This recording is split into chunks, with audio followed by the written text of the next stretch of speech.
Welcome to Unsolicited, where I make videos about things that nobody asked me to. It was recently announced that Nick Cannon is expecting his 8th child with his 5th baby mama, Bri Taisi. This news comes very soon after the death of Nick's 5-month-old son Zen, who passed away in December of 2021 from a brain tumor. Nick's new child with Bri, who is expected to be born later this year, will be his 4th child under the age of 1. With another baby on the way with another mother, trifling, people are beginning to wonder what is wrong with Mr. Nicholas Conception Cannon. Let's talk about it. As always, let's start with a little history lesson. Nicholas Scott Cannon was born October 8, 1990 in San Diego, California, growing up in the Lincoln Park Bay Vista projects. He was raised primarily by his grandparents and his father was a minister.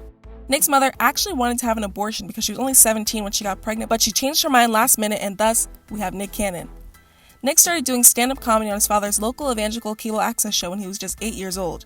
In high school, he was the class clown, and when he was 16, he started driving to LA on the weekends to perform at comedy clubs. Eventually, he got a manager, and later on, he got his big break on Nickelodeon's All That as a series regular. And he became the youngest TV staff writer in history for his work on the show. He bounced around doing work on several Nickelodeon shows like Kenan and Kel and Cousin Skeeter. He even had his own show on Nickelodeon, which lasted for 2 seasons. His first movie was a small role in Men in Black 2. He then got his first leading role in Drumline in 2002, and soon after came Love Don't Cost a Thing, which he starred in with Christina Milian in 2003. That same year, Nick released his first album, which he wrote and co-produced. In 2005, Nick started hosting his improv comedy show Wild 'N Out, and throughout the years, Nick has starred in various movies and has been the host of many different TV shows. Currently, Nick is still hosting his show Wild 'N Out, which has gone on for 17 seasons. He's the host of The Masked Singer on Fox, and he also hosts a daytime talk show that comes on weekdays at 11, also on Fox. Throughout his extensive time in the industry, Nick has been linked to different models, musicians, and actresses. Most notably, back in the day, Nick dated his Love Don't Cost a Thing co-star Christina Milian for 2 years from 2003 to 2005. He briefly dated Kim Kardashian in 2006 and was engaged to Selena Banks for 5 months in 2007. But his most notable relationship is his previous marriage to icon Mariah Carey, the OG, mother of his kids. Mariah and Nick first met back in 2005 when Nick presented her with the Teen Choice Award for Choice R&B Artist. In 2008, Nick was cast as the love interest in her video for Bye Bye. They were attracted to each other and they ended up falling in love.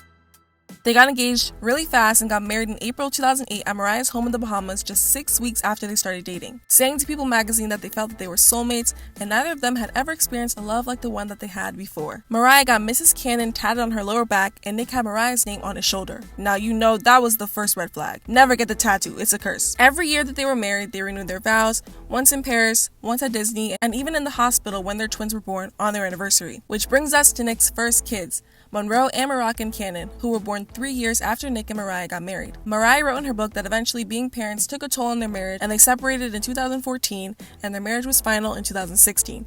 And then it gets messy. After his divorce from Mariah, Nick had an on and off relationship with the model Brittany Bell, who he shares 2 children with. He has a son Golden with Brittany, who was born in 2017 and will be 5 years old this year. Nick's 4th child, Powerful Queen Cannon, which he also shares with Brittany Bell, was born in December of 2020 and is just over a year old. Brittany was pregnant with Powerful Queen, while Nick was in a relationship with model Jessica White. Messy.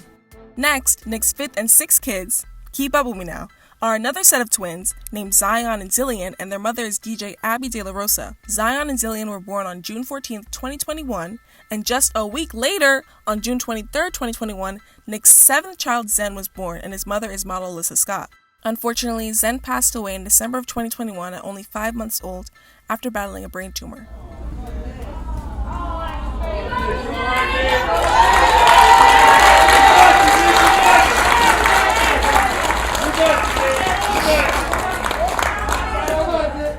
Nick's 5th baby mama is Bri Taisi, who is expecting Nick's 8th child, who will be a boy.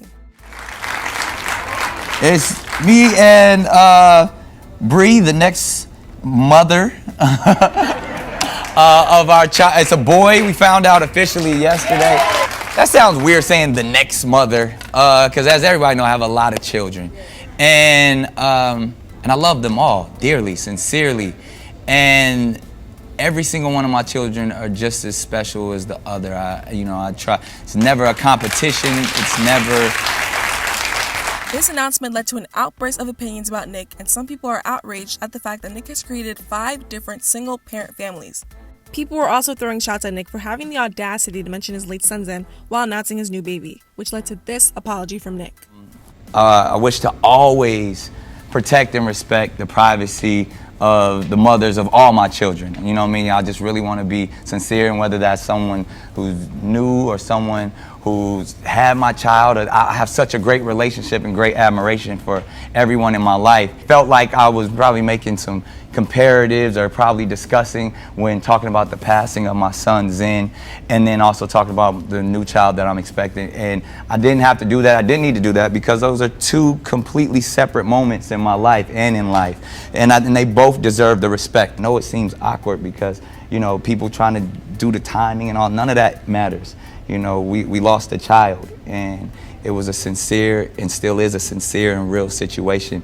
And I love her, I love my son Zen, and I always will. And I'm gonna love my new child, and I'm gonna love every child from that point on. Every child from that point on. Every child from that point on. Every child from that point on. When Nick learned that he was having an 8th child, he told his therapist, who recommended that he try celibacy. And he tried that for a little bit. I felt like I was out of control, and honestly, that celibacy did help me through the journey of getting one with myself, being able to deal with this. And so now everybody knows why I was actually being celibate. Okay. Now the next question is, are you still celibate? Well, no, I'm not celibate no more. Okay. I mean, so challenge is over. I made it to almost to New Year.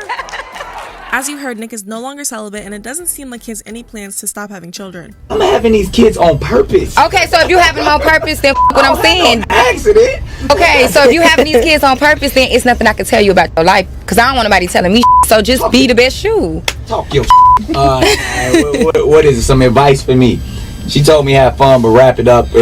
Trust me, there's a lot of people I could have got pregnant that I didn't. Okay, but just have fun. Continue to have fun. Are the ones that was supposed to get pregnant. It's no surprise that Nick constantly has a new woman on his rotation. He has said before that monogamy is not for him, as we can see. Yeah, and I feel like monogamy is not natural. Yeah. It's look at every animal on the planet besides like penguins and seahorses. You know what I'm saying? It's just not. Our animal instinct is to be attracted to someone. Now, if you have the control enough to act on it, and it goes back to what I was talking about, the access to excess, it's real easy to buy step one chick, but when you got 50 coming at you, like Chris Rock said it, he was like, he gonna catch up with you at some point. Being polyamorous is not the issue here. The issue is that Nick has single-handedly created multiple single-parent families. It's like he's on a mission. No matter how much money he has or how much support he gives the mothers, there is no possible way that Nick can devote the same amount of time, love, and affection to each of his 500 children. He can take all the maternity and family photos he wants, but the reality is, it is impossible for a man who works as much as he does, entertains different women as much as he does, to possibly be a present father to 8 different children. Well, I've heard people say that they think you having all these kids with different women is selfish because you can't possibly give the time to all of the different kids. Again, time is a man-made construct. When you like, if we're talking quantity over quality, I mean, everybody knows the difference between that. I mean, I grew up in an unorthodox household, so I do understand. What's crazy is that these women are actually signing up to be impregnated by Nick Cannon. At this point, he's running a sperm bank. People even think that Nick may have some sort of weird breeding fetish. I don't know. He was even compared to that episode of Law & Order SVU with John Stamos. And it's hard sometimes because, you know, I hear people say, oh, they think I'm crazy or that something's wrong with me, or even more so when they say like I'm careless or irresponsible and selfish. Look, y'all, it definitely affects me because, you know, I'm a human being. I would kill to be a fly on the wall in Nick's therapy sessions because I would love to know what the root of this problem is.